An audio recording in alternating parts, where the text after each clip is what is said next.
पक्षीमध्ये सुसूत्रता आणण्यासाठी मी आणि व्ही राधा मॅडमांची एक बैठक पण झाली या विषयामध्ये. आणि मी हा संकल्प आमच्याकडून आहे, आम्ही आता प्लॅन करतोय की प्री मेन आणि इंटरव्ह्यू हे 1 वर्षामध्ये व्हायला पाहिजे. यासाठी माझा पूर्ण प्रयत्न आहे. या वर्षभरामध्ये आपण ते करून घेणार आहे. कारण विद्यार्थ्यांना प्री दिल्यानंतर मेनला पुन्हा 6 महिने 8 वर्ष वाट लागा लागले आणि पुन्हा मेन झाल्यानंतर निकालासाठी वाट बघावं लागली. निकाल झाल्यानंतर पुन्हा इंटरव्ह्यूसाठी वाट बघावं लागली आणि इंटरव्ह्यू झाल्यानंतर पुन्हा मेडिकलसाठी 6 महिने लागा लागले. ही सगळीच प्रोसेस साधारण 15 महिन्याच्या आत जॉईनिंगपर्यंतची प्रोसेस व्हायला पाहिजे असा माझा मानस आहे आणि त्यासाठी आपण प्रयत्न करतो.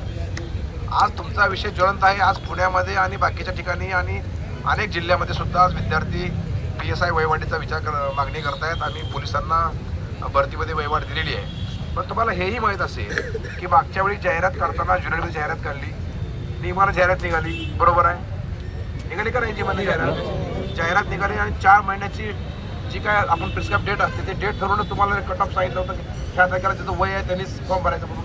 हेही बरोबर आहे. 4 महिन्याचा कालावधी दिला होता तुम्हाला. वयवाढी संदर्भातला प्रस्ताव आलाच नव्हता सर, तेव्हापासूनच म्हणून तुमची मागणी आजच्या तारखेत तुमच्या दृष्टीने रास्तच आहे. आणि शेवटी MPSCला आपण MPSC स्वतंत्र संस्था आहे. आपण पण लोकप्रतिनिधी म्हणून आम्हाला सुद्धा वाटतं की किती प्रेशर करायचं MPSCला. शेवटी MPSC स्वतंत्र संस्था आहे. सगळे निर्णय काय शासनानंच घ्यावे का? आता आम्ही MPSCला बोलू. मी कालच माझ्याकडे निवेदन आलं होतं. पुण्याचे विद्यार्थी मला मुंबईला भेटले होते येऊन. मी त्या विद्यार्थ्यांना आश्वस्त केलेलं आहे आणि मी MP सचिव आहेत आपण करते त्यांनाही बोललो आहे. आता MPSCच्या अध्यक्षांना मी माननीय मुख्यमंत्री महोदयांना आता लगेच तुमचं झालं की निवेदन द्या तुम्ही मला. मी निवेदन साहेबांना देतो. साहेबांना विषय माहिती आहे. साहेबांनी काल CM साहेबांना तुमच्या लोकांनी निवेदन दिलेलं आहे आज. आणि तुम्हाला माहीत असेल परवाच्या दिवशी सदाभाऊ खोत स्वतः गेले होते विद्यार्थ्यांना घेऊन साहेबांकडे. तिथं साहेबांनी त्याचं म्हणणं ऐकून घेतलेलं आहे. मीही आता अजून म्हणणं मांडतो. माझी का CM साहेबांची भेट झाली नाही परवा, पण मी आता पुन्हा एकदा CM साहेबांना विनंती करतो तुमच्या वतीनं. तर पुण्यात पण लॉ अँड ऑर्डरचा विषय झालेला आहे, तुमच्याकडे आंदोलन चाललेलं आहे.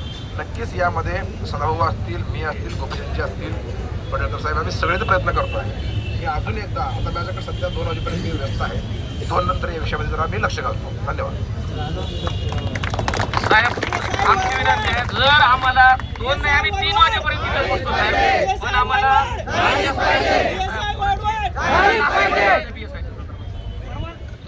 परवा परीक्षा आहे आणि लास्ट PSIच्या मुलांना अन्याय मिळाला. MPSCच्या सचिवांना बोलतो काय चाललंय त्यांचं, काय करणार आहेत. कारण आंदोलन पूर्ण महाराष्ट्रात चाललेलं आहे. पुण्यात चाललेलं आहे. पुणे मेन आहे. MPSCचा प्रश्न नाही, तो प्रश्न सरकारचा आहे. मी MPSCलाही बोलतो आणि CM साहेबांनाही विनंती करतो की यामध्ये लक्ष घाला म्हणून. त्यामुळे माझी विनंती आहे की तुम्ही माझं पॉलिटिकल ॲक्टिव्हिटीसाठी मला 3 वाजता विड्रॉवल आहे सगळा, तुम्ही विड्रॉल करून घ्यायची त्याच्यामध्ये व्यस्त आहे. ते 2-2.5 वाजता साहेबांना तुम्हाला निवेदन टाईप करून द्या ताबडतोब. ते निवेदन CM साहेबांना मी माझ्या व्हॉट्सअपवरून